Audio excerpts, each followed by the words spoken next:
Hi, everybody. This is Brad Rourke. I am at NCDD 2023 in Atlanta, Georgia, and I'm with my friend Maria Stephan and my new friend V Fixmer-Oraiz. Maria is a global expert in resistance and co-founder of the Horizons Project, and V is a facilitator for the Iowa City Truth and Reconciliation Commission, which is a government commission, and a new commissioner for Johnson County. Did I get that right? Let's start with you, Maria. Yes. We just finished a session talking about political violence, and the context of that is what the dialogue field might do to address it or help address it. Please give us some context, some global context. Authoritarianism, where is it coming from? How has it crept across the globe? What are the important things to look for? Yeah, sure. So we were reflecting on how we're seeing a rise in authoritarianism in the United States and also globally. And also, as we know, there's a long history of authoritarianism in our country. So we were talking a little bit about that. But when we're thinking about authoritarianism, what we're talking about is a system whereby power and control is concentrated into a small number of hands, and constitutional checks on that power and control are limited or severed. We know there are some common attributes of the authoritarian playbook, because the thing to realize is that authoritarianism doesn't just occur overnight. There's not one night you wake up and there's authoritarian takeover. That it happens gradually, slowly, often legally. And it's like democracy dying by 1,000 cuts. And so the conversation we were having today is about some of those patterns. Like, how do you know it when you see it? And we were reflecting that, authoritarianism as a system, which is held up by institutions, it's held up by political parties, by state legislatures, by businesses, religious institutions, by educational institutions, media outlets, that it's a system that relies on divided rule. So authoritarians love to pit people against one another. They love to scapegoat certain groups, especially historically marginalized or vulnerable groups, whether racial, sexual, gender minorities. And so there's a lot of scapegoating involved.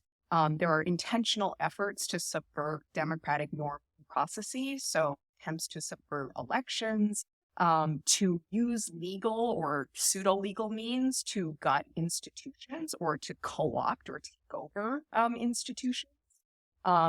There is the spread of lies and disinformation, people to stop believing truth. And so we see attacks on media, calling journalists and media the enemies of the people. And then we see the fomenting or enabling of political violence, which we spent a lot of time talking about today. And then, as it relates to the US, there's a long history of authoritarianism being very closely linked brutal policing and mass incarceration. So that's a big part of our history of authoritarianism in this country. And then what do all autocrats do? They make people feel like they don't have the power to change things. So make people feel like they're powerless and only I can protect you or bring about change. And so there's this sense of trying to make people feel weaker than they actually are. Thinking about political violence and thinking about that broader global and U.S. context, I want to bring it a little closer to home and think about your experience, relatively new county commissioner, Johnson County, which is where Iowa City is, and the political violence that you had to face, may still face. Could you just describe your journey as a commissioner in that setting? Sure. Yeah.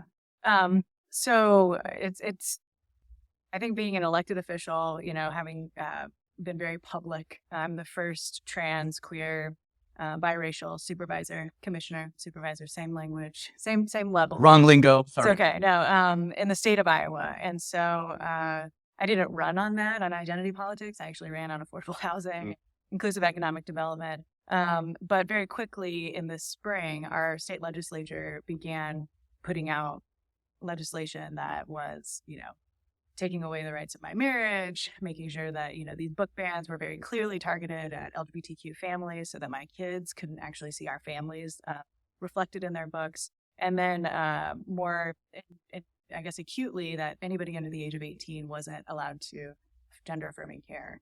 And I say acutely, as a trans person, bodily autonomy is a core human right. And so to have a state legislature go after not just bodily autonomy, but bodily autonomy for a very vulnerable population, our children, it really hit home. And so even though, medical providers, families, children actually went to the state legislature begging them not to propose or not to put these laws into effect, they did. Many of these laws passed, and the youth took to the streets. I, as a local elected official, was with them, marching, helping uplift their voices, their concerns. I was, writing op-eds. I was, really trying to amplify what really feels like being a frog in a pot, because all of these 1,000 cuts, you're feeling it. And there were other local LGBTQ leaders that were feeling it, but we weren't seeing other allies or,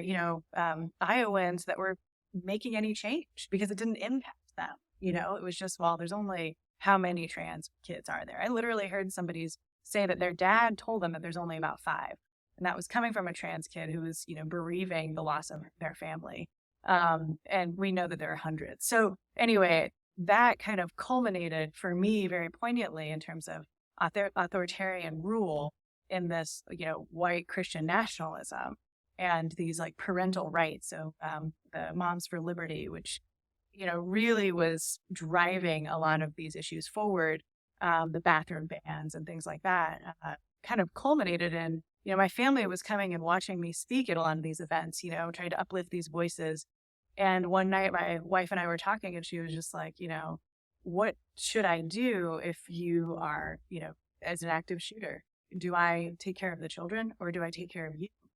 And so I say that because I think people talk about, authoritarianism and death by 1,000 cuts, but for us, it's real. There's real fear and that we're having to change our lives to accommodate that. So I had to start, walking into my county building in different, doors. I had to park in different places. And that was because there were death threats, there were misinformation, and we're a very gun-happy state. And so I think when we talk about authoritarianism, when we talk about white Christian nationalism and this, political violence, it needs to not just be theoretical, right? It is very much so lived experience. So that's what I was trying to bring forth today was just an example of this. This is now. This is where we are. When we talked a little bit about this before we started talking, and so I'm going to spring something on you that we didn't discuss. Death by 1,000 cuts, frog in a pot. We have a sense of creeping authoritarianism. We talk about, both globally and domestically, state to state to state. But I don't know. Listening, V, to your story and thinking about, New Zealand just elected.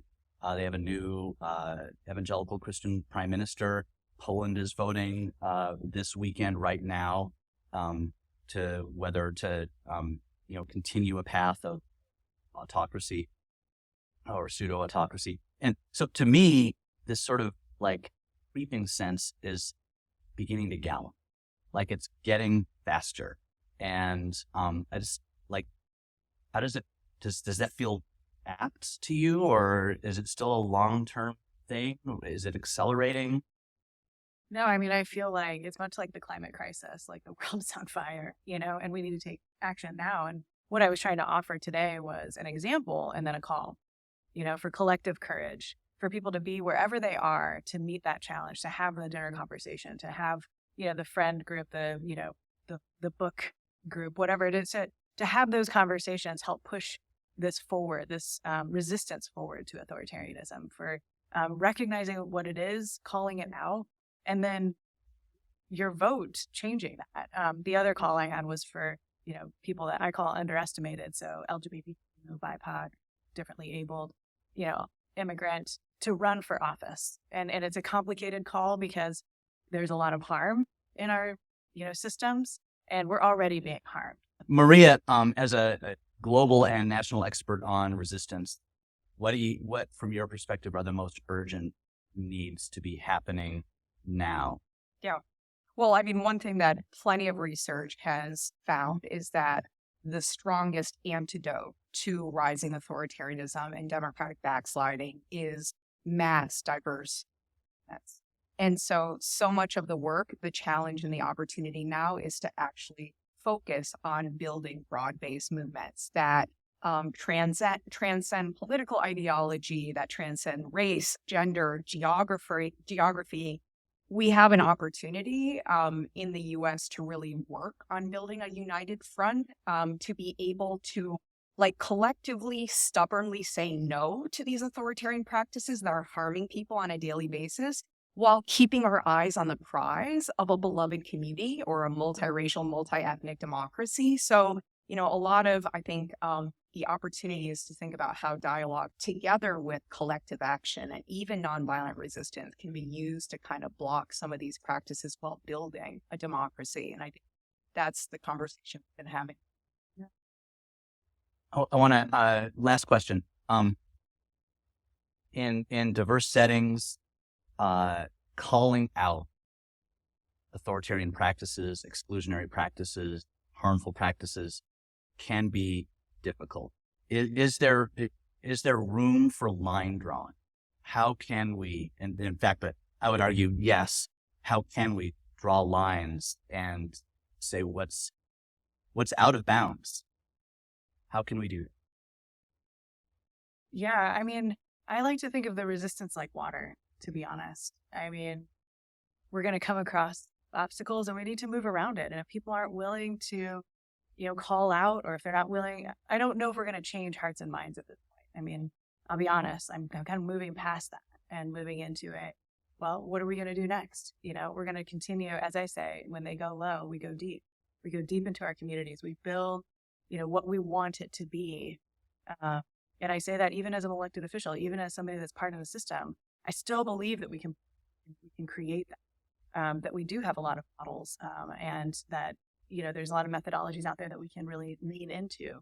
But I think at the community level, it's really about relationships and relationship building while we're trying to take on and dismantle systems of oppression.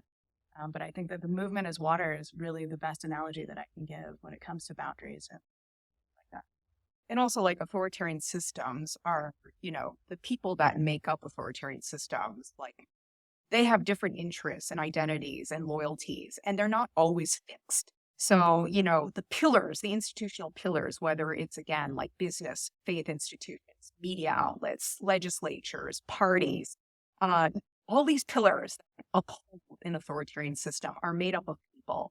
And the question is, within each of these pillars, how can we, as part of a coalition building effort? I completely agree with you. Certain people are not going to, and they need to be called out, and they need to be blocked in a certain way. There still are those who are maybe the neutral folks or the passive opponents who maybe still can be nudged in a certain way and be brought in if they're welcomed, if they're given a home, if they're given things to do.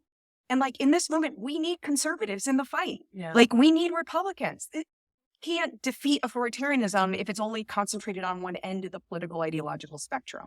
So there is still room to build that coalition, but we also shouldn't be naive about power that these groups have and their self-interest in perpetuating the status quo.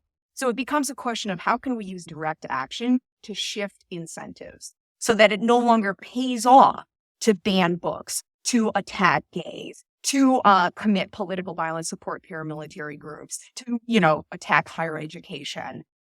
It can't pay. So we need to find ways to change incentives, shift power, and that's ultimately how you move away from authoritarianism and towards multiracial.